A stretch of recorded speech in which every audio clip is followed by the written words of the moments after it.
पढ़ेगा India, grow करेगा India, हमारे न्यू एजुकेशन पॉलिसी के साथ। देखिए, हम लोग जो केंद्रीय मानव संसाधन मंत्री हैं रमेश पोखरियाल निशंक साहब, उन्होंने और उनकी टीम ने न्यू एजुकेशन पॉलिसी लाई है 2020 में, और ये 2021-22 तक लागू होने की संभावना है। देखिए, ये जो एजुकेशन सिस्टम है हम लोगों का, वो 5+3+3+4 के हिसाब से बनाई गई है।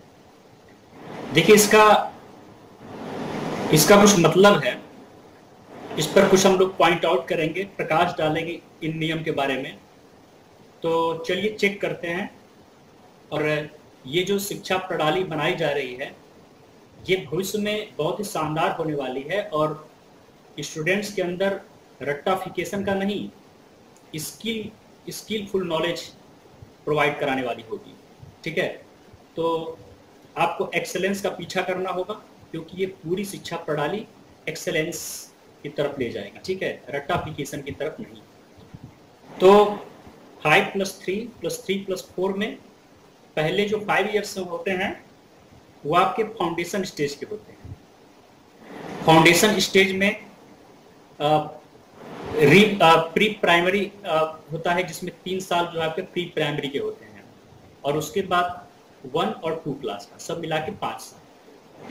इनमें आप इंग्लिश की जो अनिवार्य आवश्यकता थी, जैसे सीबीएसई में आप इंग्लिश पढ़ते हैं, तो इसकी अनिवार्य आवश्यकता हटा दी गई है। आप रीजनल लैंग्वेज में अपने जैसे हिंदी पढ़ सकते हैं, मराठी के हैं तो मराठी में आप एग्जाम दे सकते हैं, पढ़ सकते हैं, तेलुगु में कर सकते हैं, पंजाबी में कर सकते हैं, तो आप लोकल भाषा का भी प्रयोग कर सकते हैं अपनी पढ़ाई में। ठीक है, तो इसमें ये जो अनिवार्यता थी वो खत्म हो चुकी है। ठीक है, इंग्लिश की। अब इसमें ये जो आपके फाउंडेशन स्टेज होते हैं, प्री प्राइमरी 3 जो ईयर्स के होते हैं, उसमें खेलकूद और तरह तरह की गतिविधियों से आपको रूबरू कराया जाएगा और आपको इनसे जोड़ा जाएगा। ठीक है, तो इस तरीके से ये जो न्यू एजुकेशन पॉलिसी हमारे बच्चों के हित में है और उनके सर्वांगीण विकास के लिए ये बहुत महत्वपूर्ण है। इसके बाद 5 के बाद 3 ईयर्स का आता है, मतलब 5+3+3+4 में 3 ईयर्स का आता है। और ये 3 ईयर्स जो है, जो नेक्स्ट 3 ईयर्स है, ये 3 से 5 क्लास के लिए, 3 to 5 क्लास के लिए है, जिसमें बच्चों को विज्ञान, गणित, कला, सामाजिक विज्ञान इत्यादि विषयों से अवगत कराया जाएगा, उनको इसके बारे में बताया जाएगा। ठीक है, फिर इसके बाद आपका जो तीसरा, जो 3 साल होते हैं, वो होते हैं मिडिल स्टेज के होते हैं। मिडिल स्टेज में आपके 6 to 8 क्लास के बच्चों के लिए है। ठीक है, जिसमें अपने साहित्य, मतलब अपने जो इसके सब्जेक्ट होते हैं, उन सब्जेक्ट्स के साथ साथ कंप्यूटर कोडिंग, ठीक है, और इंटर्नशिप के लिए वो जा सकते हैं। कंप्यूटर कोडिंग और भी बहुत सारी चीज जो आपके स्किल्स में आते हैं, उसके बारे में हम लोग जानेंगे कि कंप्यूटर से जुड़ी नॉलेज और कोडिंग से जुड़ी नॉलेज के बारे में हम लोग जानेंगे। और उसमें अगर अच्छा कर रहे हैं तो इंटर्नशिप के लिए भी आप जा सकते हैं, किसी अच्छे जगह पे आप जा सकते हैं।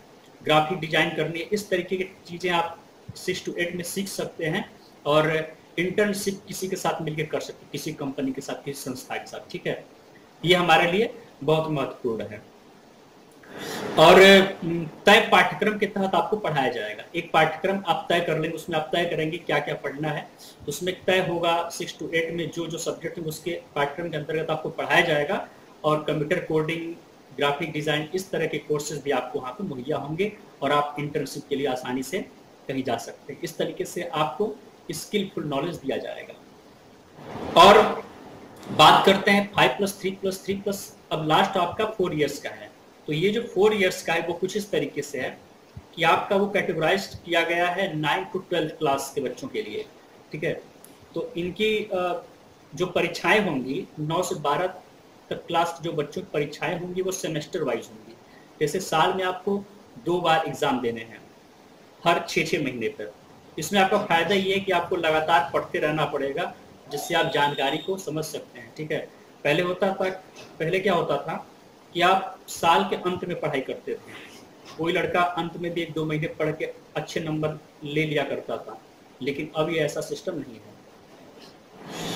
फिर इसमें बहुत सारी चीजें आपको सिखाई जाएंगी 9 to 12 के अंतर्गत, आपको गहरी समझ पैदा की जाएगी विषयों की, और आगे के फ्यूचर के लिए किसी विषय की आप गहरी समझ पैदा कर सकते हैं। फिजिक्स, केमिस्ट्री, मैथमेटिक्स जो भी आप लेना चाहें, बायोलॉजी, केमिस्ट्री और हिस्ट्री, ज्योग्राफी, कुछ भी, उसकी गहरी समझ पैदा करने का प्रयास किया जाएगा।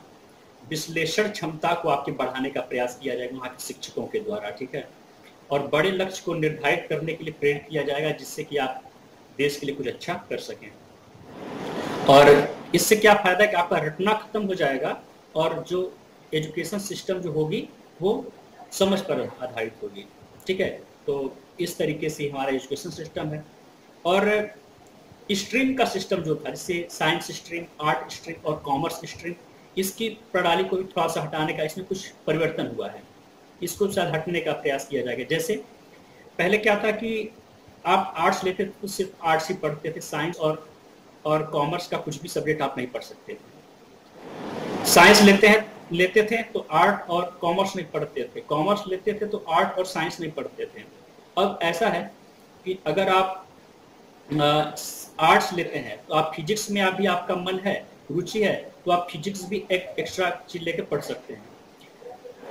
और अगर आप साइंस के हैं, आपको हिस्ट्री या ज्योग्राफी कुछ भी पढ़ना तो आप भी पढ़ सकते हैं, क्योंकि ये उस अंतर्गत में आता है, ठीक है।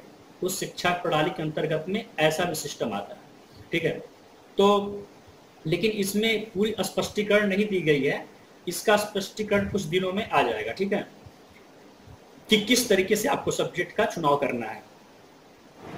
और देखिए, इसका सबसे बड़ा फायदा ये है, इसमें कुछ और परिवर्तन किए गए हैं। इसमें एक परिवर्तन ये है कि आपका जो मार्किंग का जो सिस्टम है, जो आपको सर्टिफिकेट प्रोवाइड किए जाएंगे, वो 360 डिग्री असेसमेंट पे आधारित होगा।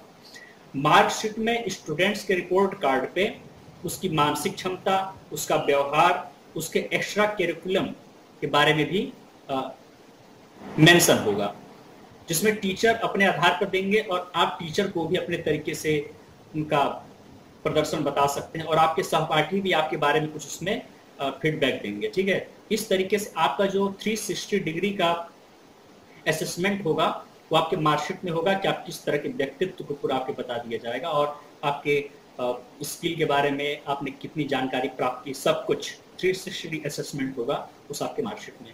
तो हम लोग के लिए बहुत ही बेहतर होने वाला है। जो आगामी जो 2021 से 2022 का जो सेशन होगा वो हम लोग के आने वाले स्टूडेंट्स के लिए बहुत शानदार होगा। तो उनके लिए बेस्ट ऑफ लक।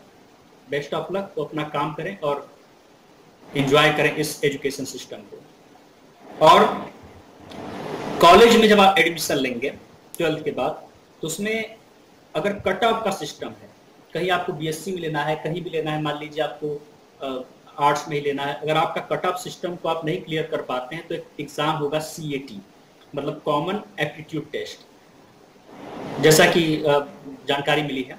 उसके अंतर्गत आप एग्जाम दे करके आप आराम से उस मार्क्स को ऐड करा के अपने बोर्ड के रिजल्ट्स में आप इजीली तरीके से वहां प्रवेश पा सकते हैं। एक और मौका आपको कॉलेज में पढ़ने का वहां से मिल जाएगा, ठीक है। और ग्रेजुएशन की पढ़ाई में आपको बता दें कि ग्रेजुएशन की पढ़ाई अगर आप कर रहे हैं और किसी कारणवश चाहे नौकरी करने का मन किया आपको, चाहे आप कहीं चले गए और आपको बीच में पढ़ाई छोड़नी पड़ी, तो इसके लिए भी आपके पास एक व्यवस्था बनाई गई है कि अगर आप 1 साल की पढ़ाई कंप्लीट करके वहां से ग्रेजुएशन का काम छोड़ दिए तो आपको एक फर्स्ट 1 ईयर की सर्टिफिकेट दी जाएगी, ठीक है। 2 साल में अगर आपने वहां से छोड़ दिया और 2 साल आपने कंप्लीट की है तो वहां से आपको डिप्लोमा का सर्टिफिकेट दिया जाएगा वहां से। और 3 साल में किया है तो वहां पर आपको बैचलर्स डिग्री दी जाएगी। और 4 साल में आपने वहां पर कुछ कंप्लीट किया है तो आपको research plus bachelor degree provide किया जाएगा, ठीक है। तो इसके साथ साथ एक और खबर है कि मानव विकास संसाधन मंत्रालय का नाम बदल दिया जाएगा, वो बदलकर शिक्षा मंत्रालय हो जाएगा। तो ये बहुत ही मतलब स्पष्ट है और छोटा है, ठीक है। तो छोटा है, शिक्षा मंत्रालय नाम होना भी चाहिए और इजीली आप समझ सकते हैं शिक्षा से रिलेटेड है, ठीक है। तो शिक्षा मंत्रालय उसका एक नाम होगा। और ये एजुकेशन सिस्टम 2021 से 2022 तक में लागू हो जाएगी, ठीक है। क्योंकि अभी 2020 से 2021 का चल ही रहा है, तो इस पर विचार किया जा रहा है और संसद में पारित होगा तो इस पर मुहर लगेगी, फिर आपके सभी राज्यों में भेजा जाएगा, फिर वहां पर इसको लागू करने का प्रयास किया जाएगा। Thank you so much. आप लोग इसी तरीके से अपना प्यार और सपोर्ट बनाए रखिए और हमारे चैनल को सपोर्ट करिए। Thank you.